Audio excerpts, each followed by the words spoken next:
¿Qué tal? Bienvenidos a NTD, soy Eduardo Zompa y este es nuestro resumen semanal. Un comisario de la FCC está pidiendo eliminar a TikTok de las tiendas de aplicaciones de Apple y Google. Le contamos por qué. Al menos 1 millón de votantes cambiaron del Partido Demócrata al Republicano. Veremos en qué ciudades el COP está arrasando. Una corte de Florida aprobó investigar la trata de personas. Una experta nos cuenta qué medidas podría tomar el gobernador DeSantis. Un autor adaptó la famosa novela del Mago de Oz a la cultura latina. Nos contó cuál fue su inspiración.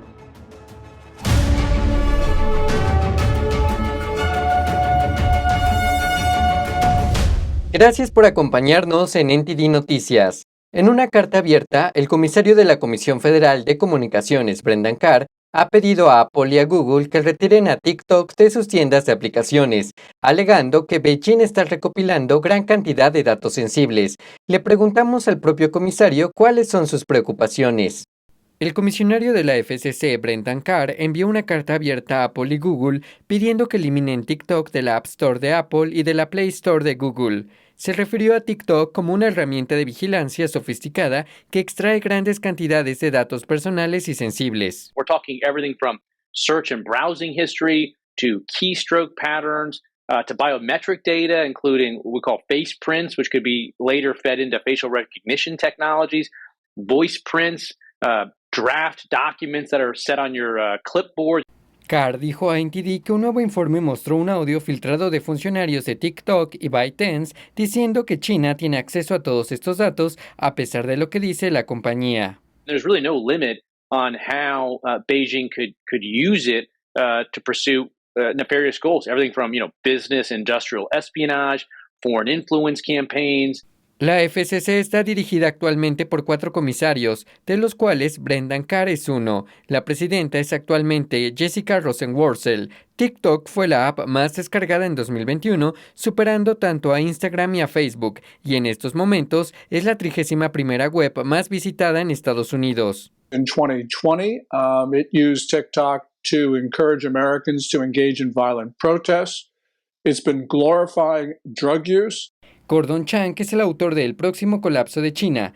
Chang ve 3 razones por las que China quiere los datos de los usuarios. First of all, more data, more users means that ByteDance, the parent, is more valuable. Second, I think that China can obtain information that would be used to compromise TikTok users. I know that, it is silly dance videos, but they can learn things about people, and with other data that Beijing assembles, it can get a much better picture about an individual.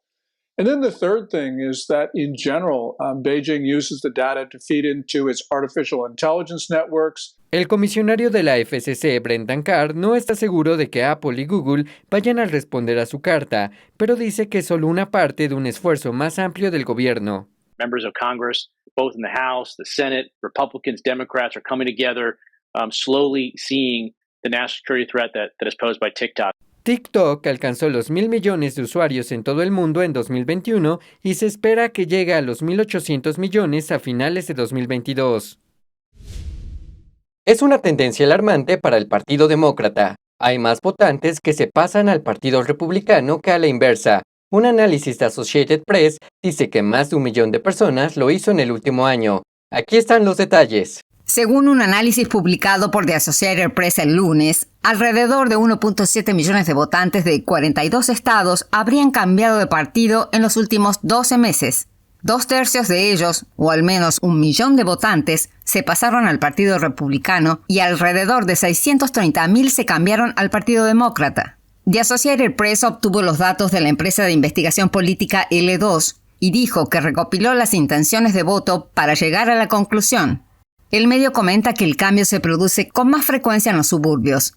El informe dice que el Partido Republicano ganó terreno en los condados suburbanos alrededor de ciudades medianas como Denver, Colorado, Cleveland, Ohio, Atlanta y Augusta en Georgia, Pittsburgh y Harrisburg en Pensilvania, Raleigh en Carolina del Norte y Des Moines en Iowa. La presidenta del Comité Nacional Republicano, Ronna McDaniel, dijo a Associated Press: Biden y los demócratas están en una lamentable falta de contacto con el pueblo estadounidense y por eso los votantes están acudiendo en masa al Partido Republicano. Algunos encuestadores demócratas de toda la vida dieron la voz de alarma de cara a las elecciones legislativas. Mark Penn, un encuestador de Bill Clinton, escribió para The New York Times en abril: estos golpes económicos son solo una parte de un conjunto de problemas en cascada que golpean todos al mismo tiempo. Hoy nos acompaña James Burling, vicepresidente de Asuntos Jurídicos de la Fundación Legal del Pacífico, para analizar la decisión de la Corte desde el punto de vista jurídico. Se trata de una organización sin fines de lucro que se describe en su sitio web como dedicada a defender a los estadounidenses contra las extralimitaciones del gobierno. James, bienvenido a nuestro programa. Gracias. La Corte Suprema determinó que no existe el derecho constitucional al aborto. ¿Podría explicar un poco su razonamiento? La Corte dijo que si vamos a tener un derecho al aborto, tiene que estar protegido bajo la comprensión tradicional del derecho constitucional, de cuando se promulgaron las enmiendas que atacan nuestros derechos constitucionales. Y la Corte pasó por una historia muy larga desde el siglo XIV hasta los tiempos actuales y encontró que no hay una ley común tradicional para el derecho al aborto. Y por lo tanto, cuando una corte revisa una ley que restringe el derecho al aborto, va a tener una revisión de base racional, lo que significa que si el gobierno puede plantear una buena razón para restringir la revisión, la corte va a decir, está bien, aceptamos esa razón. Y eso es porque la posibilidad de tener un aborto no se considera un derecho fundamental, con larga tradición en la historia de Estados Unidos y el derecho común.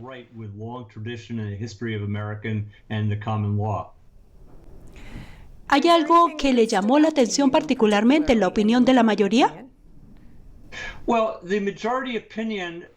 Bueno, la opinión de la mayoría hizo algo inédito en cierto modo al revocar este precedente de 50 años, basándose en gran medida en el derecho tradicional y sin detenerse demasiado, y esto es lo que la disidencia le reprochó. En algunas de las implicaciones políticas de la prohibición o las restricciones del aborto. Así que creo que la Corte fue bastante clara al decir, mira, vamos a leer la Constitución tal y como fue escrita, tal y como se entendió en el momento en que se adoptaron las enmiendas pertinentes, y no vamos a inyectar nuestras propias preferencias políticas. Fue muy fuerte, y lo dijo, y no he visto opiniones de la Corte siendo tan directa sobre lo que están haciendo desde hace mucho tiempo. ¿Puede explicar un poco más la opinión disidente?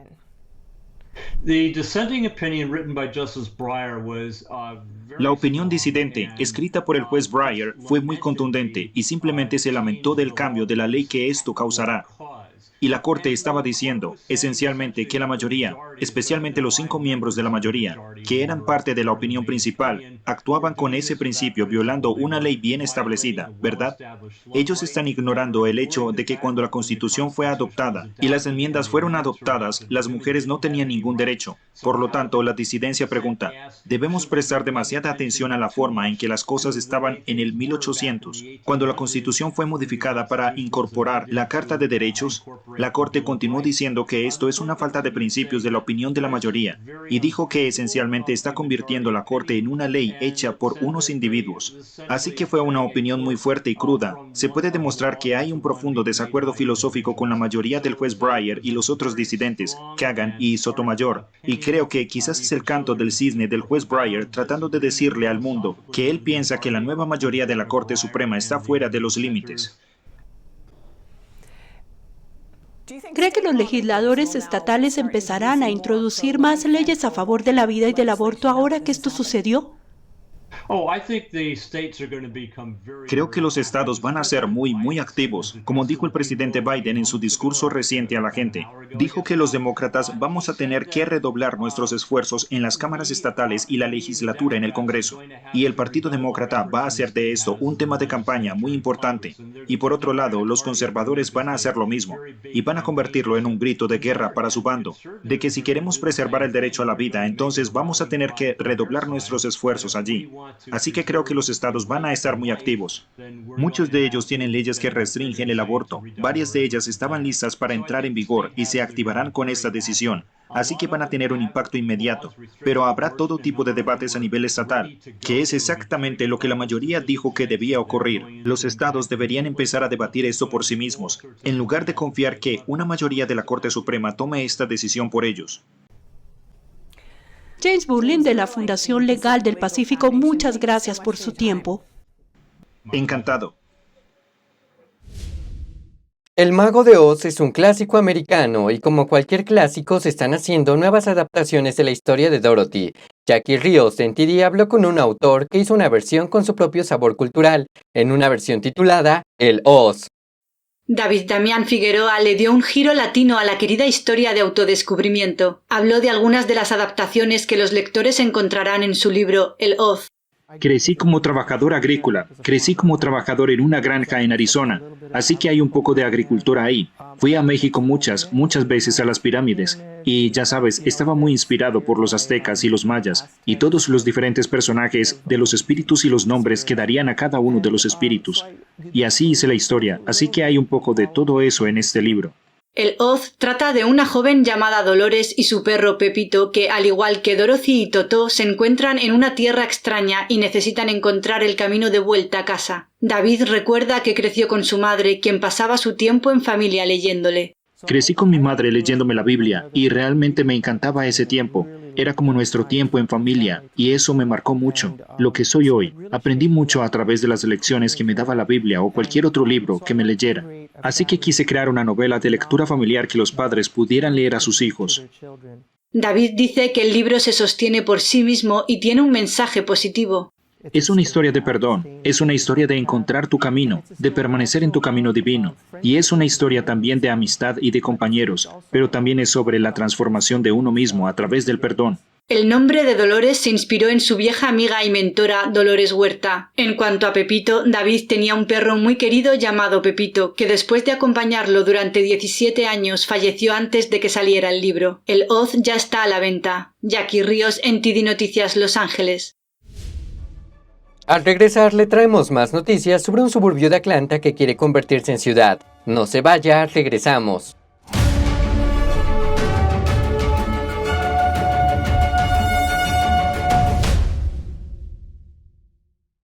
Saludos desde En Primera Plana, de NTD, el lugar donde buscamos respuesta a tus preguntas, donde tocamos los temas que importan, que impactan nuestras vidas, y no solo vamos a tocar la superficie. Nuestra misión es que tú entiendas profundamente lo que está ocurriendo en nuestras comunidades. Estamos aquí para que no te pierdas lo importante. Míranos en YouTube y en Epoch TV, de The Epoch Times en español, de lunes a sábado a las 10:30 de la noche, hora del este. Te esperamos. Hasta pronto.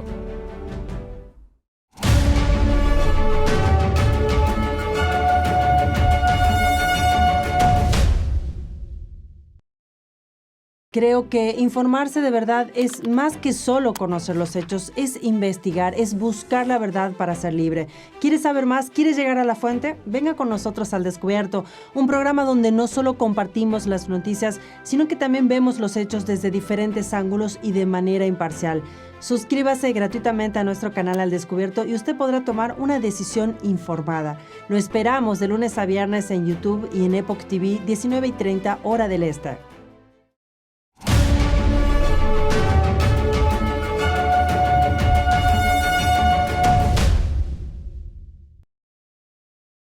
La eterna belleza de la pintura realista al óleo.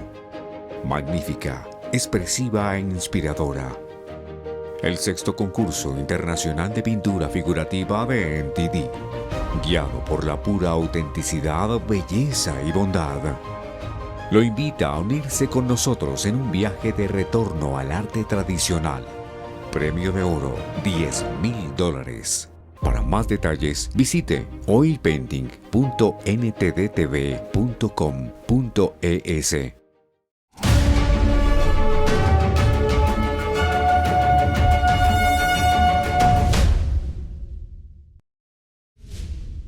Mientras los delitos violentos aquejan a los vecindarios de Atlanta, un grupo de voluntarios está trabajando para convertir su barrio en su propia ciudad. Hablamos con el presidente de los voluntarios, Bill White, para saber cómo funciona el proceso. Si no está satisfecho con la forma en que su gobierno local gestiona su ciudad, convierta a su vecindario en su propia ciudad. Eso es lo que están haciendo los voluntarios del suburbio de Atlanta llamado Buckhead. El presidente voluntario y director general del comité de la ciudad de Buckhead, Bill White, dice que desde que el alcalde votó para desfinanciar a la policía, la delincuencia se descontroló. The crime is awful. We have murder and mayhem, as I say. It feels like we're living in a war zone. Nos explicó los 3 pasos que hay que dar para convertirse en una ciudad independiente. One, we have to have completed a feasibility study, which we did, that would show that the locale that we're trying to incorporate would be feasible, financially feasible. El siguiente paso es obtener el patrocinio de 7 proyectos de ley en la legislatura de Georgia, algo que ya hicieron. 2 de esos proyectos de ley son más importantes que los otros. Y finalmente, We have a DNX bill that de-annexes the locale known as Buckhead from the city of Atlanta. And then we have an incorporation bill, which then reincorporates that area into the new Buckhead city. dijo que los proyectos de ley serán votados por la legislatura estatal en la próxima sesión de invierno. Y finalmente, The third step is that the Georgia legislature has to vote yes to put this on the ballot, which would then go to the governor for signature. pero el comité tiene un obstáculo más que superar. So the big if is, will Brian Kemp win re-election, or will we be dealing with someone else?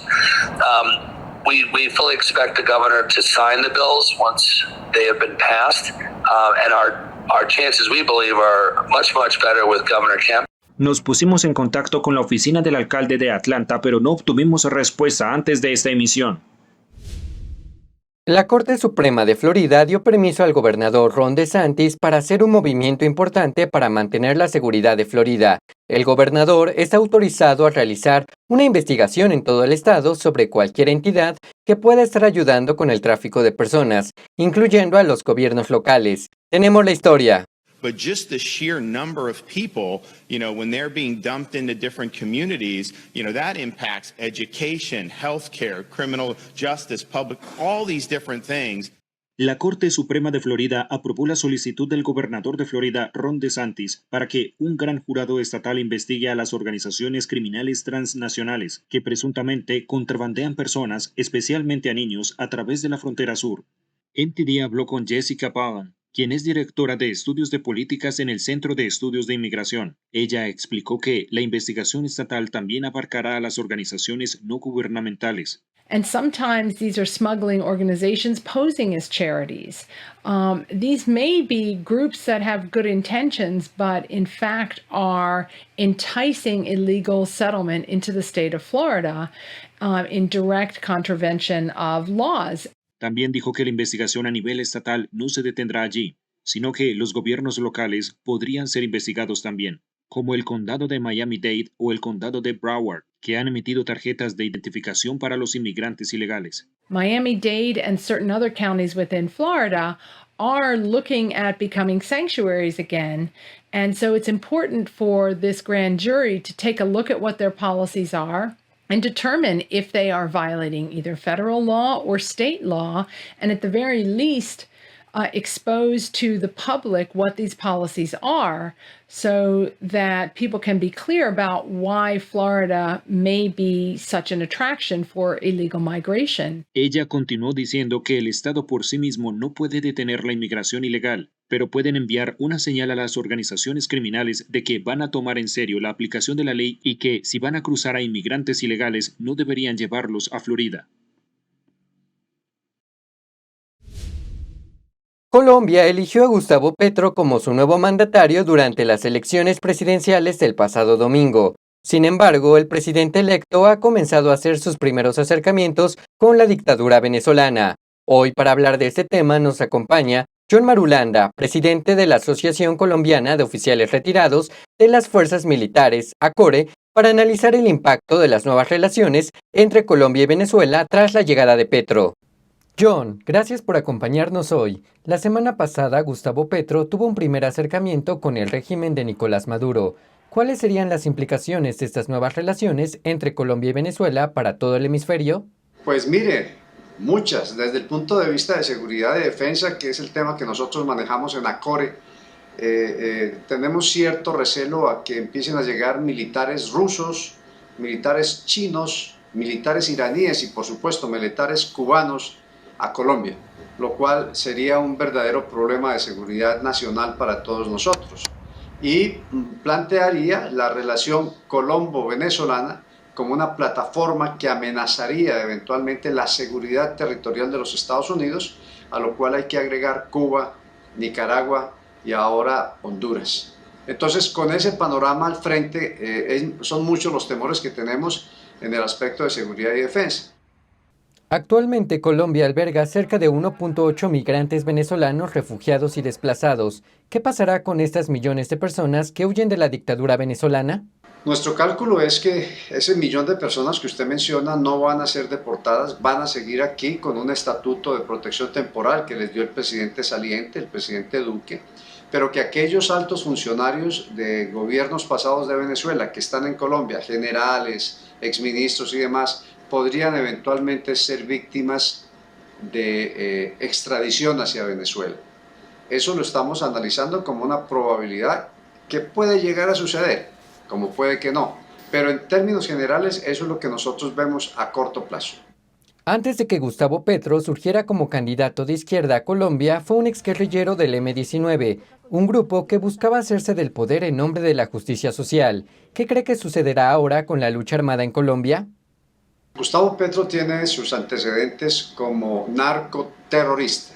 Él combatió contra nuestros hombres de las fuerzas militares, de manera particular el ejército.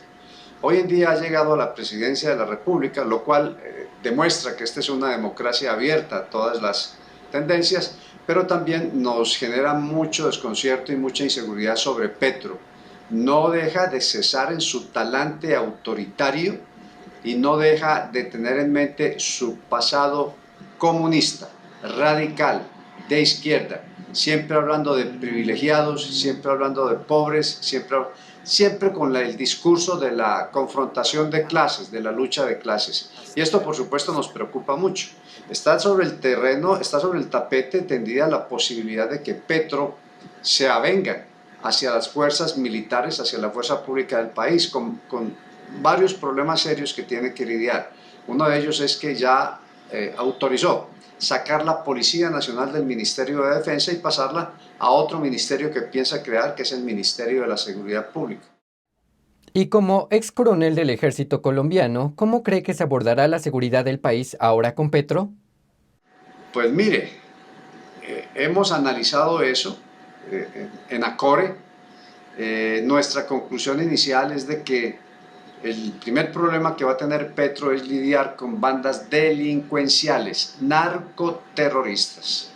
¿Van a acabar con el narcotráfico? No lo creemos. ¿Van a suspender? ¿Van a parar su narcotráfico? No lo creemos. Ellos van a continuar sí o sí con el negocio del narcotráfico. John Marulanda, de la Asociación Colombiana de Oficiales Retirados de las Fuerzas Militares, muchas gracias por su tiempo. Los primeros navegantes temían a Cabo Frío como un lugar de naufragios.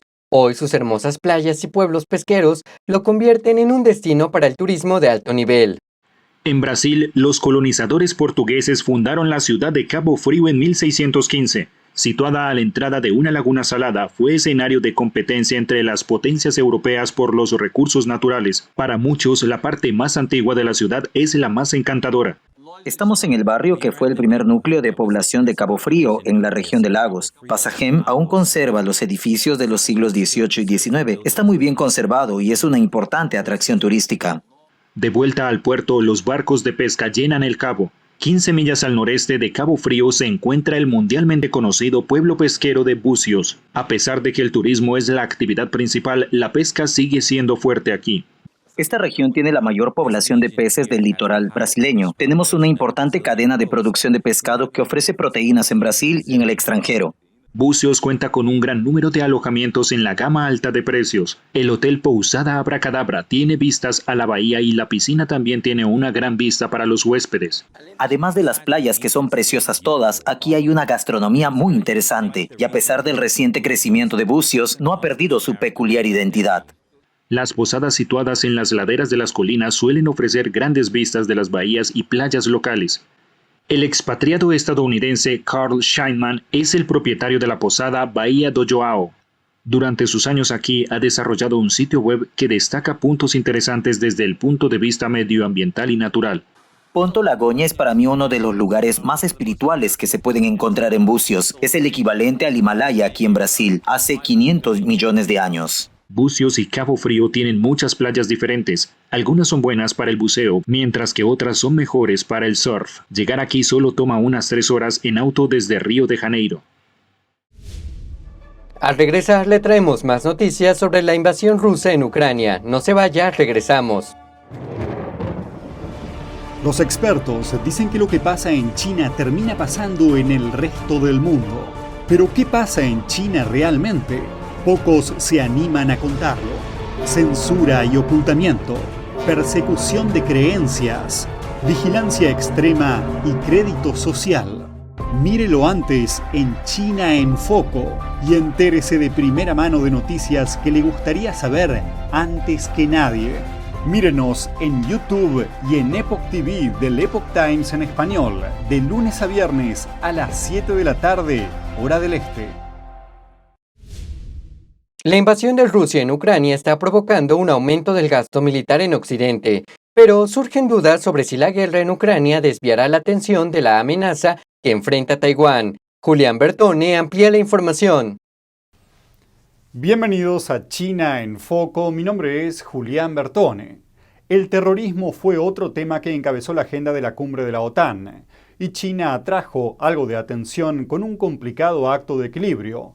Pero toda la cumbre parece estar dominada por la guerra en Ucrania. Los líderes de los países de la OTAN se reunieron el jueves en la última jornada de la cumbre en Madrid, y las tácticas para contrarrestar al terrorismo ocuparon un lugar destacado en la agenda. Today we will discuss how NATO can address the causes of instability and step up our efforts in the fight against terrorism. El debate durante la cumbre de 2 días estuvo dominado por la invasión de Rusia a Ucrania. La OTAN, que constituye la mayor alianza militar del mundo, se comprometió a multiplicar por 7 las fuerzas de combate en su flanco oriental a partir del próximo año. Es para defenderse de cualquier posible ataque ruso. El miércoles, la OTAN calificó a Rusia como la amenaza más significativa y directa para la seguridad de los aliados, pero Rusia no fue el único tema de discusión. También se redefinió la postura respecto a China, calificando al país como un desafío por primera vez en la declaración de la cumbre. Al parecer, la invasión rusa produjo reacciones de defensa en varios países. El primer ministro del Reino Unido, Boris Johnson, dijo el jueves que Inglaterra aumentará su gasto en defensa. And the logical conclusion of the investments on which we propose to embark, of these decisions, is that we will reach 2.5% of GDP on defense by the end of the decade. Ocurre después de que Alemania, otro importante aliado de Estados Unidos en Europa, hiciera lo mismo a principios de este año. El país dijo que aumentaría fuertemente su gasto en defensa hasta superar el 2% de su PBI, lo que supone un aumento respecto al mínimo del 1.4% en 2020. En comparación, Estados Unidos dedicó el 3.7% de su PBI al gasto militar en el mismo año, encabezando la lista del mayor presupuesto de defensa entre los principales países democráticos. El primer ministro Johnson también destacó el problema principal de Occidente en relación con la China comunista.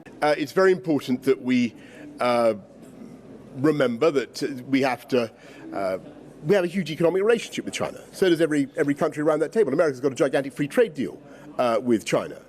But at the same time, we've got to understand that there are areas in which we need to compete, contest, and sometimes challenge what China is up to. Johnson añadió que Occidente debe garantizar un equilibrio en sus relaciones con China y sigue dispuesto a enfrentarse a Beijing cuando sea necesario. El régimen chino respondió a la descripción de China por parte de la OTAN, acusándola de estar llena de pensamientos de la Guerra Fría y prejuicios ideológicos, y un portavoz del PSC describió el desarrollo militar de China como normal. Para arrojar más luz sobre la reunión de la OTAN, nos reunimos con Mary Beth Long, expresidenta de un grupo de alto nivel de la organización. Para contrarrestar a China habló de cambiar la mentalidad en Occidente. Esto se refiere a la definición de guerra, pero también a las divisiones dentro de Estados Unidos. In terms of these Pacific nations, you mentioned non-military. For instance, we have the Five Eyes, which is solely intelligence. And then in terms of maybe more military, we have the Quad Alliance and now AUKUS. So do you see maybe more of these smaller alliances forming going forward if China increases, and it has been increasing its aggressiveness towards Taiwan? How do you see that playing out? I certainly think that creativity along those lines is something that many people will seek. The problem with today's conflicts, and particularly the conflicts with China, are that they really are diverse. You have aggressions via cyber. You've got a space component. You have a maritime, ground, air, the traditional geographic components. You certainly have an economic component. You have an informational component, sort of this idea of framing the narrative, telling the story. All of those represent different challenges. And they're not challenges, frankly, that NATO and other existing organizations have had to deal with in the past, particularly given the economic and market strength of China. So I would envision that there will be really a myriad of different domains, different kinds of activities where different players in the region and outside the region will have either interests that coincide, or maybe no, on this one we're going to opt out. And that will require flexible arrangements, flexible organizations, some creativity, I think, that will allow a nation or a private sector and public sector to play differing roles, and for those to come from bodies that exist, bodies that need modifications that already exist, and maybe even some new bodies and arrangements. All of the sectors you mentioned kind of fall into China's unrestricted warfare, right? So exactly. The 1999 two PLA generals wrote this book, and the whole kind of premise is to break a country from within so that you don't even need to bring in your military might. And so from the Chinese Communist Party perspective, it's kind of a really top-down approach where every single segment, company is involved. But when it comes to, especially the U.S. defending against that, a lot of our departments don't actually communicate with each other and kind of miss that. So going forward, how can the U.S. defend against it before we even get to that military part? Oh, well, you hit the nail on the head on that one. It's not just that we don't communicate internally, but we have our authorities, our processes, our very institutions, in many cases, may even be legally prohibited from acting in concordance with one another. Certainly, we don't have the ability to basically take the Chinese approach, which is not only whole of government and all of government, but all of private sector, all of everything at my disposal. I'm going to basically do an all-out, all-fronts confrontation. You're exactly right. And this is our biggest challenge as a nation, and it's frankly multiplied once you add NATO and other nations to it. But one of the things I think that this administration and future administrations are going to have to do is really examine this all-out war, this all-out domain, and how we're going to have to change in order to confront that. And that will mean reorganizing departments, new authorities, new technologies, and frankly, a heightened awareness every day, all day, that in fact, it's not the future war, it's the existing war. China is at war using these domains now. We, as you point out, we don't recognize it as war or conflict because it's in ways that we don't traditionally act in an aggressive national manner. Y esto es todo por hoy. Antes de despedirme, quiero invitarlos a suscribirse a Epoch TV desde la página web theepochtimes.com. Aquí podrá acceder a nuestro contenido sin censura y recuerde que puede apoyar nuestra búsqueda de la verdad haciendo una donación en el enlace que está en la descripción. Gracias por acompañarnos. Nos vemos en el noticiero del lunes. Muy buenas noches.